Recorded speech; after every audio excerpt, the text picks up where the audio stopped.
All right, welcome everybody to UTA Planetarium's first live star stream.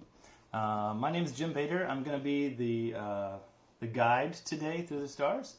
We'll start here in just a few more moments. We want to give time for more people to connect, so we'll probably begin the stream about 5 after, maybe a little sooner, but we'll be here either way. In the meantime, we do have the sky up. I can recommend, if you guys want to follow along and look around what we're doing, you guys download an application for cell phone, for computer called Stellarium.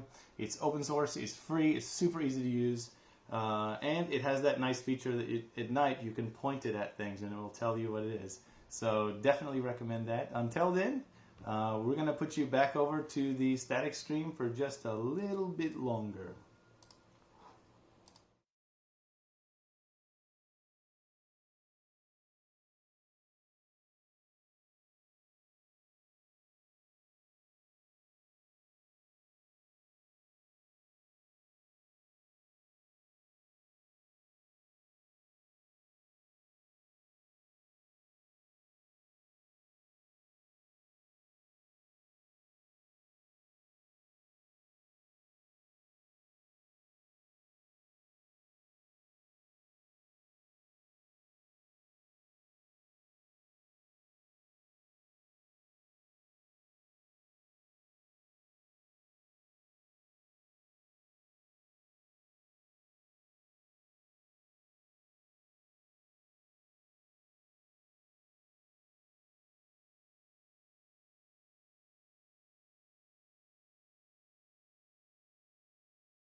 All right, guys. So we're going to go ahead and hop into this. There's a few of you here. Please feel free while we're doing this to submit questions.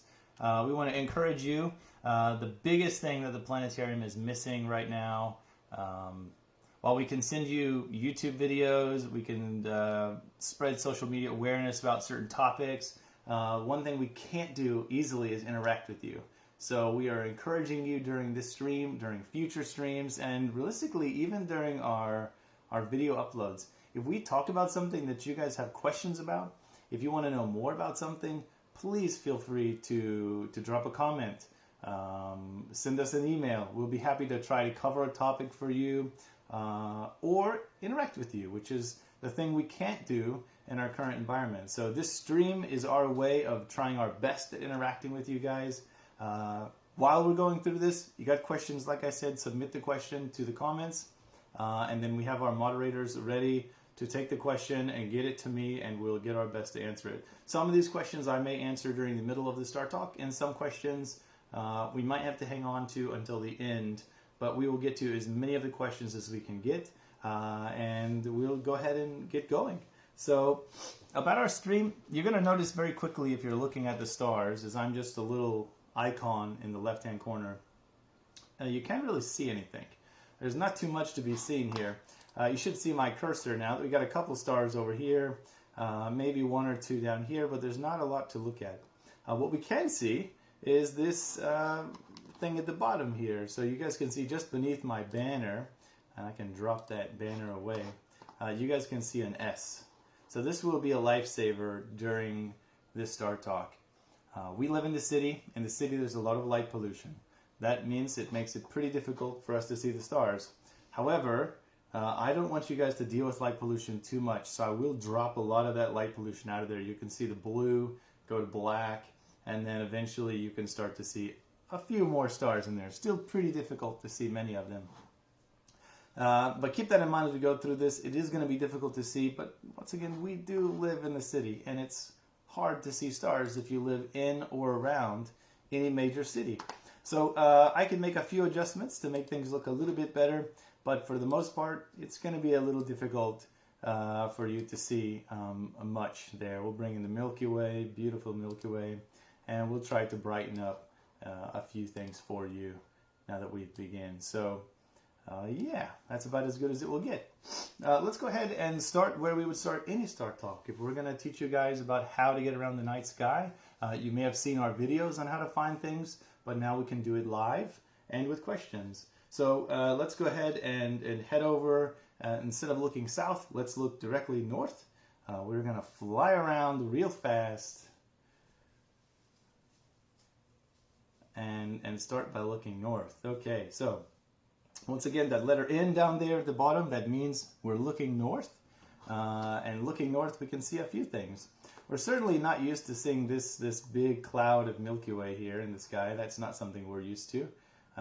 And definitely not this many stars. But what we can do is show you something you might be used to seeing. So if we look up just a little bit, we can see one of our most well-beloved and well-known groups of stars in the sky. So we're going to point out the Big Dipper first of all. So here's 7, some of the brightest stars in the sky, all very easy to see even from DFW. These stars, not only are they really bright, but they're important to us because they're the key that we use when we're trying to find our way in the nighttime sky. Maybe you don't have a very good view of the stars. The Big Dipper will be visible, and if the Big Dipper is visible, then you can use it to know which direction north is, generally speaking. This time of the year, for instance, the sky we're looking at is what the sky will look like tonight at about 9:30.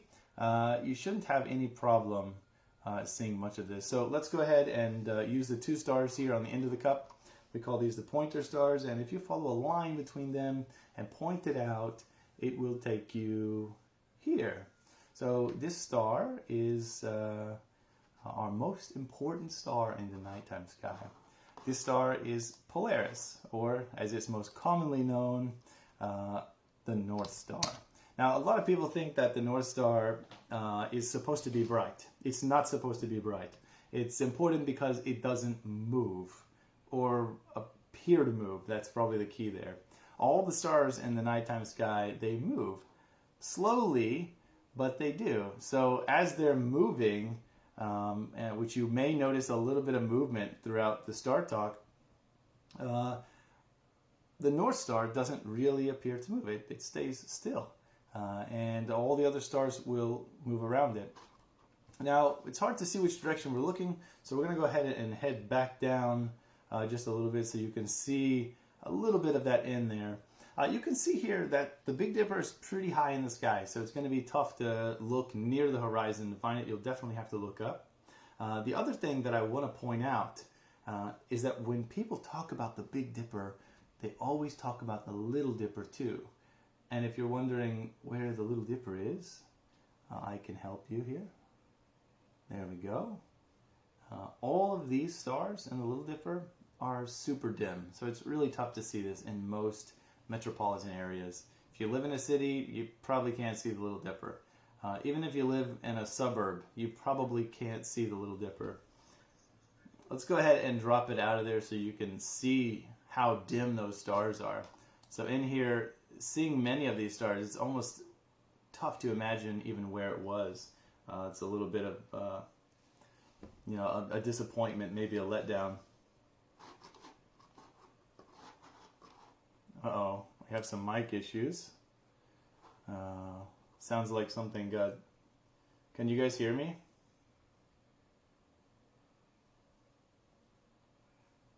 We're looking at the comments.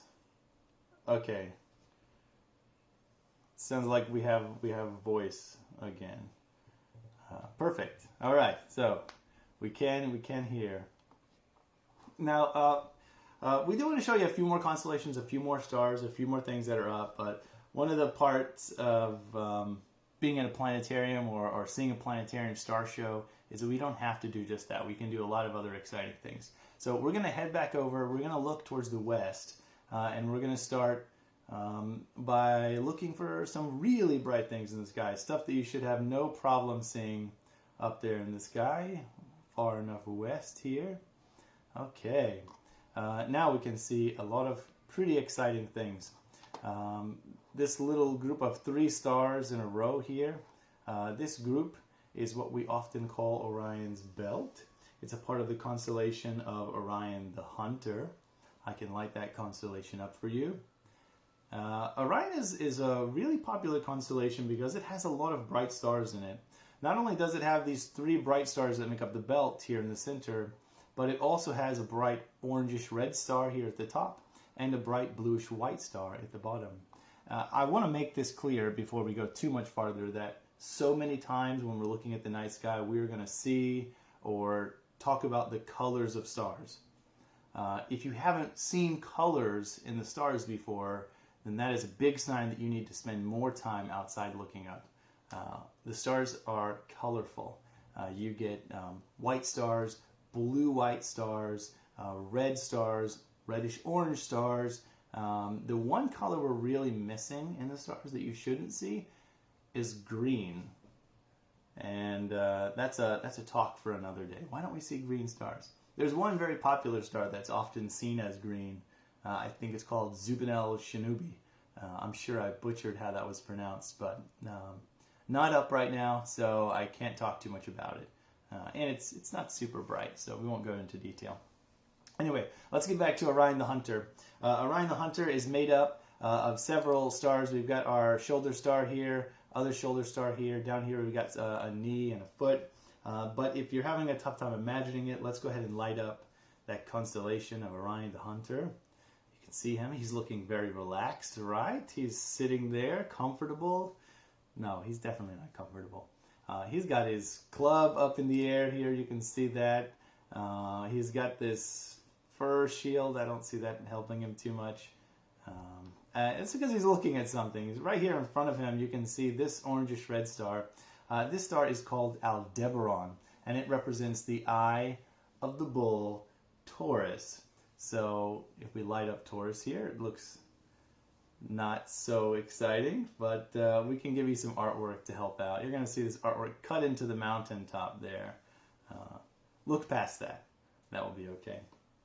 Now, these 2 constellations are pretty neat to look for. They're easy to find in the sky, but we have something else that's really exciting and even easier to find. So whether you've got high light pollution or not, if we turn the light pollution up and we kind of experience what our sky would look like a little closer, you can see this really bright object here. This bright object here in the sky is actually the planet Venus. So let's take a look at Venus here. Let's fit it under the horizon. Now, Venus, I do have to say, if you're looking at this planet with a pair of binoculars or a telescope, it's pretty boring, if I'm being honest. It looks like a little fuzzy white dot. Not a lot going on there. But one thing that you can see with a telescope or a good pair of binoculars is what you can kind of see here in this picture. It's got a phase. It kind of looks like the moon, right? You have this crescent phase here where you see this curve around it. Venus, just like the moon, go through phases. So they've got something in common. Both of these objects, the moon and Venus, they both can get closer to the sun than us. And if they can get closer to the sun than us, then we can see the dark side of them, or the side that's not lit up by the sun, because they're between us and the sun. So you can see that the sun must be down here somewhere, as it's projecting its light onto Venus and lighting up this side. The sun is definitely not over here, and we know that it's below the horizon. The sun sets in the west, so this makes sense. You got our W here to show west, and Venus is lit up right in the place we'd expect it to be. Now, I do love to say this. If you want to see a planet, you can see a planet right now in your house. It's really easy. It's the Earth. That one's always here. This is kind of a silly thing to say, but there's an important takeaway there, I think. Really important takeaway. And that is that when you see in pictures and screens, like right now, you see these images of planets, it's really quick or really easy for somebody to say, oh, it's just a picture. Or it's just an image or a model in a computer. But it's important that when you do see those, you don't think of it so much as a picture or a model or an image, and you think of it more as an entire world, just like our Earth, right? Our Earth's got mountains, it's got valleys, it's got features, weather. Other planets have other things too. Venus is certainly a lot like Earth. It has a lot of the similar features that Earth has. It has an atmosphere. Despite the fact, the atmosphere is not a good atmosphere. We wouldn't want to breathe there. A lot of problems with that. We don't need to go into that. but it does have these features. Mars is similar. Mars has an air, not thick enough for us to breathe without a spacesuit, but it's got something. It's got volcanoes and so on and so forth. All the planets have got exciting features, so I love to point that out as we go through this. Now, let me get Venus back where it belongs. We might go out and visit Venus later, but we do want to move on to some other things. So if we turn around, look all over the sky, really, you'll probably start to notice that you don't see the moon up. The moon won't really be up tonight. It's going to be up in the early morning tomorrow. If you haven't seen our post for Weekly Night Sky yet, our weekly video series about the night sky, watch this week's. We'll get that posted in the comments. Hopefully I can get somebody to help with that. That is going to be a really exciting video or thing for you to see tomorrow. So if you were to go out early in the sky tomorrow, it's pretty exciting to see this nice alignment. But look at the video. We can skip over that. The moon's not up right now. We'll get to that next week for sure. Anyway, let's go ahead and look at a few more things that are visible in the sky. We're going to head over past the south sky, over here to the west sky, and we can see one of my favorite constellations a little bit farther. Let's do northeast. This will be a bit of a spin. So we still have our Big Dipper lit up here, and from here I can just a bit of a movement show you a cool little thing that we like to do. So when you're trying to learn the sky, it becomes too much real fast. There are a lot of constellations, a lot of stars. Maybe you have a tree in one portion of your backyard so you can't see all of a certain constellation. That definitely affects things. So we have come up with silly patterns to help us memorize the stars. Humans are good with patterns. We really enjoy using patterns to do stuff, to memorize stuff especially. It makes our life easier. So I'm going to show you guys one of my favorite little tools to learn the sky. Using the Big Dipper is the best way. Earlier we found the North Star. With these two stars, right, we followed it off over here to the North Star. This time we're going to use the back of our dipper. So we can use the handle here of the dipper. You guys can notice there's a bit of a curve in the handle. And that curve in the handle, sorry about those noises there, you guys. That curve in the handle, you could also call an arc. So what we're going to do is we're going to arc over to a star. We're going to follow that curve to another star. So let's go ahead and do that. Maybe. Well, you can imagine it. So we've followed this way. You're going to make a curve. We're going to arc over here to Arcturus. And this star here is called Arcturus. Arcturus is one of the brightest stars in the sky. I think it's in the top 5. You can quote me on that exactly. Arcturus is extremely bright. This star, Arcturus, is a bright orange star. Sometimes you can see a little bit of red to it. All the red ones are my favorite. It's a part of the constellation that we call, this may seem silly, Bootes. Here's Bootes. He is a majestic goat herder. It's the truth. I do have to be honest though, looking at this, even on this screen, I don't really see a goat herder at all. I mean, you got a lot of questions, right? First of all, is this his arm? Is this a head? These are supposed to be his legs here, just to give you a heads up. I don't see legs there. That's an extremely straight leg. That's, you know, there's a lot of problems. So let's go ahead and help you out with this. Stop your imagination. He reminds me of Orion too much, I would say. A lot like Orion. You can see he looks like he's holding on to something up here. This is, if we get to this a little bit later, he's holding on to another constellation. Every goat herder's got to have goat herder dogs, right? So he's got some dogs just like Orion. A lot of similarities there. Both these guys got clubs, although this one looks like a giant carrot. And they both have dogs, so they're prepared. Neither one of them are wearing shirts. That's another, it's a bit problematic, I would say. Now we have a lot of constellations up in the sky, a lot of things visible, and we could sit here like we've done and show you one or two, but I think it would be a little bit more fun if I brought them all up to you and we do a little bit of moving around the sky. So I'm going to bring the stars out completely here, drop off any light pollution. And we can just move around the sky. If we just head to the east completely here, we can see a few popular constellations. If you're looking at this one and being very confused as to what this constellation is supposed to be, you're not the only one. It's called Coma Berenices, and it means Berenice's hair. That's a wig. It's actually the only constellation named after a person we know that lived in history, which is kind of neat. Next, we got this slug-looking thing right here. This is supposed to be Virgo the Maiden. That's true. Beautiful maiden. Looks like a slug to me. Looking south, we have some other really confusing ones. This big line that moves through the sky here. This one's very confusing. Don't worry, we'll get to it shortly. And then farther over, we get to one of our favorite ones. So if I head to the southwest, over here we have one I didn't mention. I didn't mention because, well, we don't have too much time, and this is our first stream, if I'm being totally honest with you. Over here we have this dog. This is Canis Major, or the big dog. Some of the brighter stars in the sky belong in this constellation. In fact, its brightest star, Sirius, right here. Sirius is the brightest star in the sky by a long shot. It's an extremely bright star. Sirius also has a nickname. We like to call it the dog star because it's in the dog constellation. So be it. One of the ones that we can't see in our sky at all, it's a mysterious constellation to me, is this one here. I hope you guys see this and you're wondering what this is. This is actually called Monoceros. That's right. And if you're wondering, Monoceros, Monoceros maybe, what is it?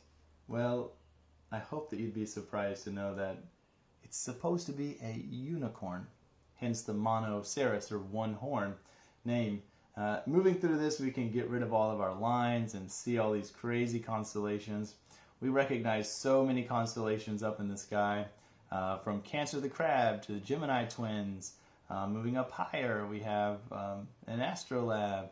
We've got Leo the Lion. You guys probably have heard of Leo the Lion before, located right here. And then the lesser known lion, Leo Minor. We got a little baby lion up there. I don't actually know the story for that one, but it must be interesting. Most of these constellation stories are quite ridiculous. There's no doubt about that. Anyway, so many constellations for us to look at. It's hard to really find a good specific place to cover all the constellations with. So instead of sitting on them or harping on them too long, we want to do some really neat stuff. We can see Venus in the sky right now. If we were to switch to the morning sky, for instance, and show you what I was talking about we would see tomorrow, let's go ahead and do that. So let's just look at the sky tomorrow at 6:05. I think the video that we released said that you could see the sky. I have it looking at the sky around 6:10. This stuff is visible in the sky from probably 5:30 until about 6:30. And at 6:30, it's too bright in the sky for us to see much. But we have a really cool alignment. We got the moon down here. You guys can see the moon. I can zoom it in for us if you're having a tough time seeing it. Moving up over here to the right, we have this reddish object. This happens to be, you guessed it, Mars. Very exciting. One up from there, another bright object here. This bright object happens to be the planet Saturn. And then the last one, and the most spectacular of all the planets, you can still see it in the way of Saturn right here, is the planet Jupiter. Jupiter is huge, right? You can fit like easily over 1,300 Earths inside of Jupiter. You just throw them in there, no problem, it would fit. Density packed would be a little more complicated, but you could drop over 1,000 Earths inside of Jupiter, no problem at all. Jupiter is enormous. Now, I do want to put the planets back because I want to talk about something that's a little ridiculous. We crossed over recently in the news. A few weeks ago, we had a supermoon. This term has been more and more popular over the last decade or so. And it's a little confusing to me because if I let the moon go back to the size it belongs at, you guys can see the moon located right down here, and I were to show you how big a supermoon is, I have a feeling you would be a little disappointed. So I can do this for you guys. Want everybody's attention on the moon. I'm not going to zoom into it. I just want to show you how big it is here. I'm going to move my mouse out of the way because we're going to show you the supermoon. So when this happens, just to explain this, the moon, it goes around the Earth, right? And as it's going around the Earth, every once in a while, that circle that it goes through, it's not a perfect circle. Sometimes it's a little closer to the Earth and a little farther away. And when the moon is closer to the Earth, it can appear bigger. And we call it the supermoon. Doesn't get underpants, doesn't get a cape, but it is super. So, on the count of 3, I'm going to show you guys this supermoon. Are you ready? 1, 2, 3. If you didn't see any change, it's because the increase is so tiny, it's going in and out right now, that your computer can't show you that additional pixel. It is a tiny, tiny increase. A little ridiculous, but it's true. It's just true. Supermoon isn't really that super. But we could do something exciting, pretty spectacular. We could actually fly out to see this stuff. So I'm going to do that for you guys because we can. We've got the power here. We're going to take a trip over to the moon. So let's leave the Earth. And we'll also leave behind our cardinal points. And let's get out of here. You guys can see there's our Earth. So exciting.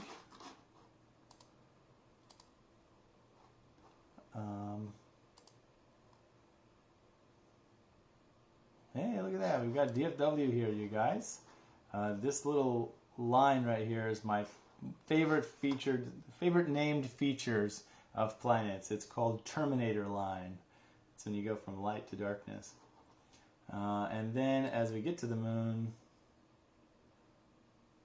we'll try to get it in range just a little bit.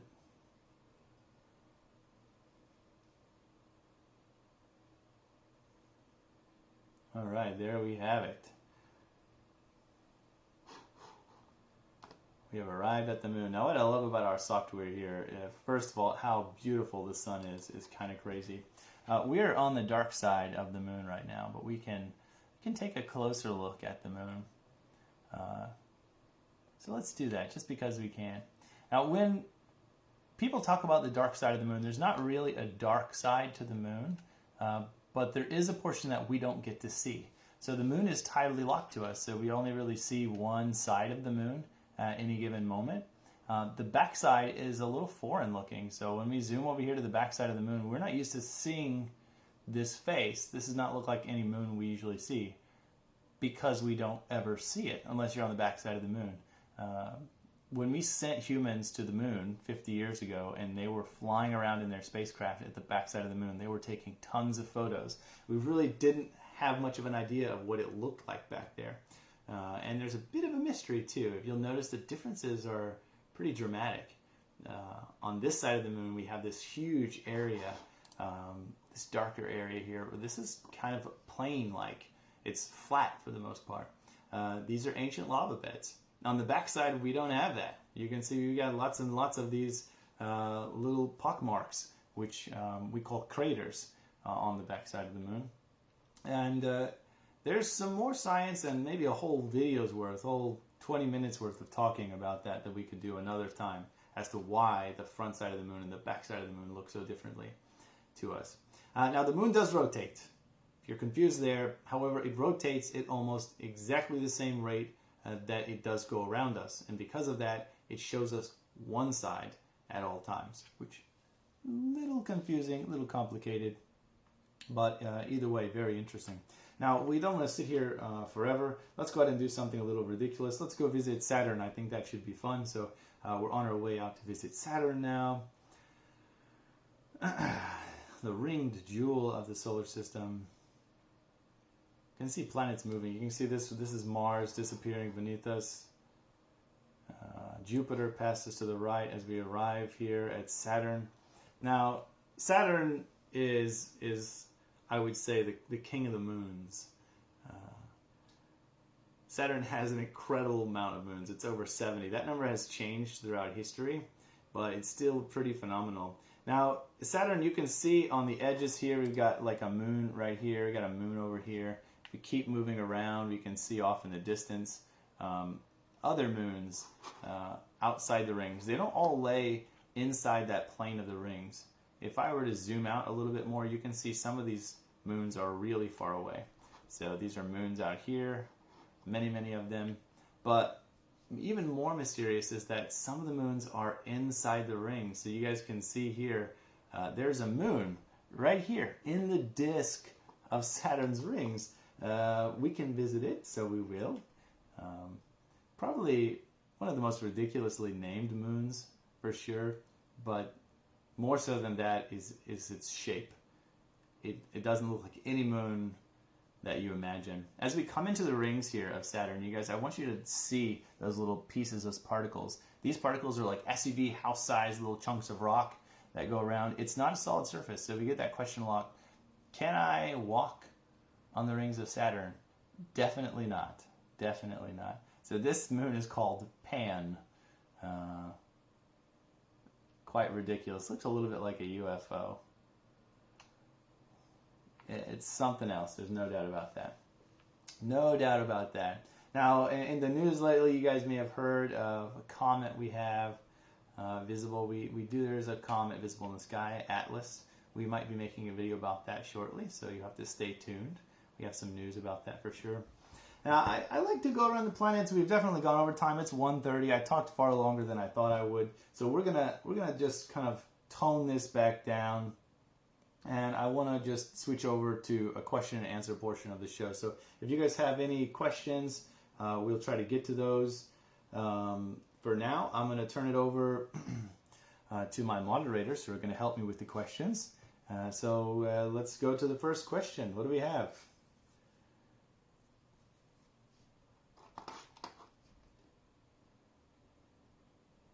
All right.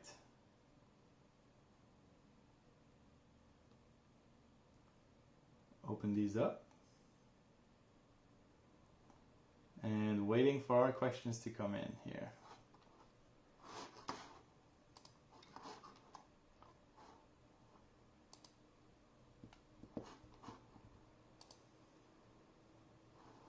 All right, so we don't have any questions.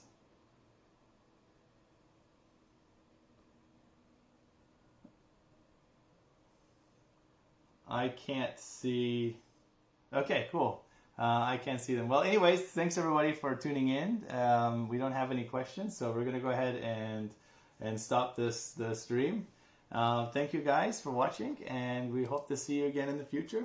We'll definitely keep these streams up to date for you guys. Make sure we're letting everyone know as early as we can, and you can rest assured that these streams will only get better. So, yeah, once again, thank you guys so much for tuning in to the stream, and we will see you guys later.